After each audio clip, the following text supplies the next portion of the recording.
So if you haven't heard already, Demon Slayer Hinokami Chronicles is getting a sequel.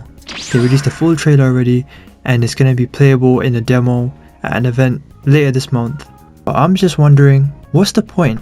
And before you say I sound negative, let me explain why I'm questioning that. So it's been about 3 years since the first game got released, and since then there has been quite a few DLC and updates, mainly the Entertainment District update, and they added Mugen Train as a free update, which is cool, and some other free stuff too. But one of the main issues of that game was that it felt very bare bones. Like, even online wise, that game had a fair bit of traction because at the time it looked like there was never going to be another Ninja Storm game, and that game kind of looked like it was going to be the new Storm game, you know, and Demon Slayer was at its peak. But first of all, the game launched at 30 FPS, which I know they fixed, or at least they fixed for PS5, but this game's also launching on PS4 and Switch, which is very odd. I mean, it's going to come out in 2025 and we're still on the PS4. Even the Switch 2 is coming out. I don't know why they had to do that. Just release the Switch 2 version at a later date. But I do think this game the sequel will release with a 60 FPS patch, but it's not just that. I'm worried that they're just going to release the same game with new story arcs, you know, the Swordsmith Village arc and the Hashira training arc.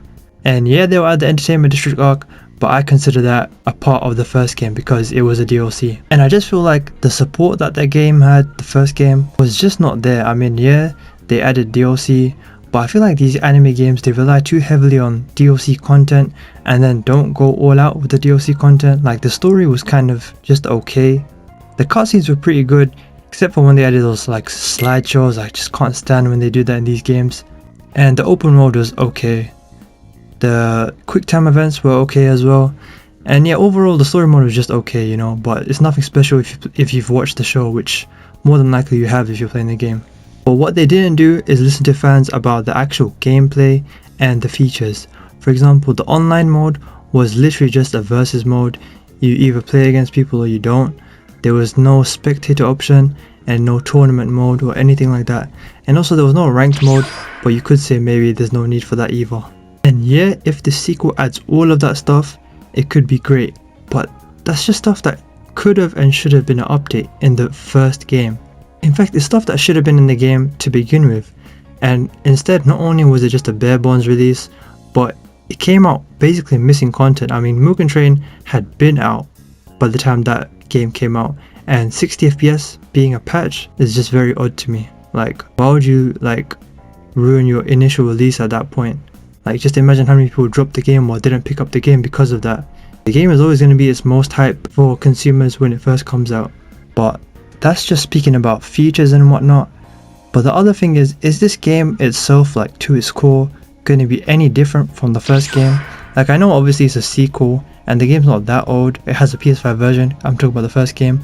So we can't expect it to feel like a completely different game. But if it literally plays the exact same, like how some of these games do, then I'm just wondering, what is the point? Like, what is it saying to me that I don't feel like could have just been an update for the first game? Like, yeah, you can point to new story arcs, but if they can add the Entertainment District arc, you can't tell me they couldn't add the rest of it as DLC as well. And don't tell me it's too old, because how long were they updating Naruto Storm 4, Xenoverse 2 still getting story updates, DLC, Shinobi Striker still gets DLC. There's no reason it couldn't have just been DLC. I will say maybe like the animations in this trailer look cleaner, but I can't tell if I'm just imagining that, and also because of the fact that the cutscenes that they are showing, the animations, are like probably the pinnacle of the cutscenes, like the Hashiras fighting each other, the white hair guy, Kenya's brother, I forgot his name. It looked very smooth and like had a nice flow to it. The colors look amazing. But to be honest, the first game's animation looked great anyways.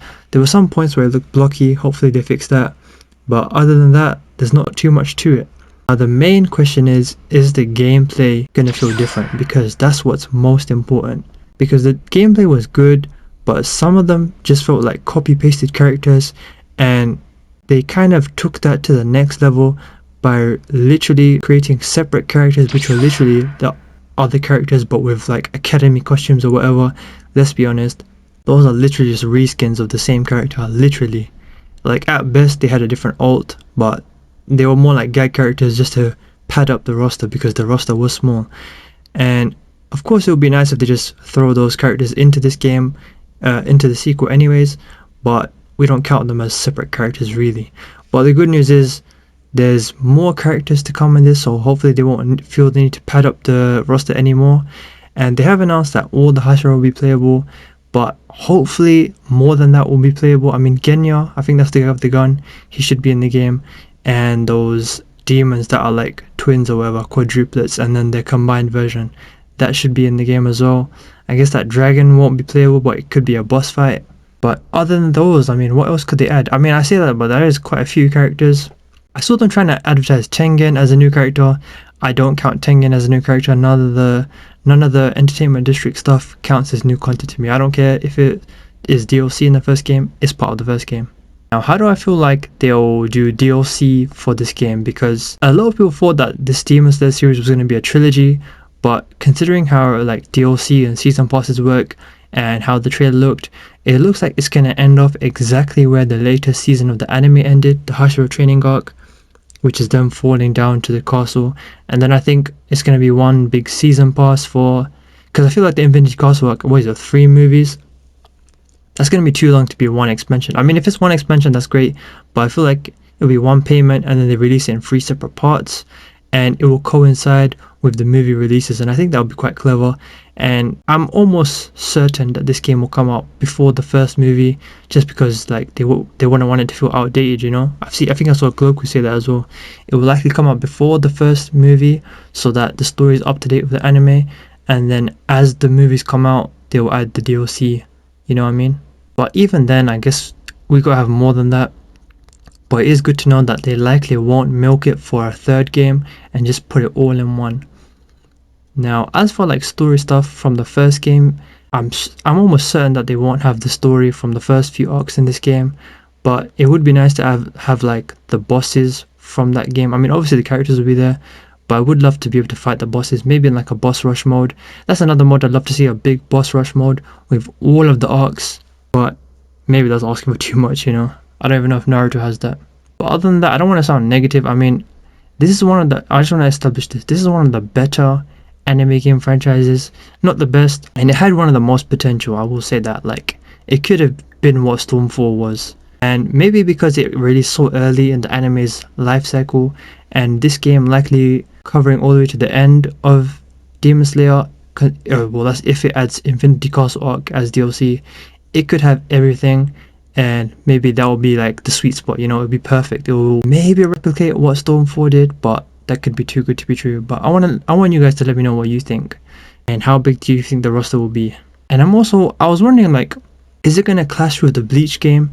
Because I thought that this was by Bandai, but this is actually being published by Sega, so they won't care about the Bleach game. In fact, if anything, they'll compete with it. I hope the release date doesn't clash too much, but I mean, if it's getting a playable demo already, then it might do. I'm hoping it doesn't release before like April or May. Usually it's like 5 or 6 months after the announcement, but if it's getting a demo already, I don't know. Let me know what you think. I don't think it's gonna outshine the Bleach game, but who knows. I mean, it's Demon Slayer. Personally, I think the Bleach game's gameplay just looks like one of the best gameplays we've seen in an anime game in recent years. But also, CC2, they usually don't miss in terms of gameplay, and I'm talking about gameplay, not everything else, because we saw in Storm Connections they had a lot of misses, especially in its initial release date.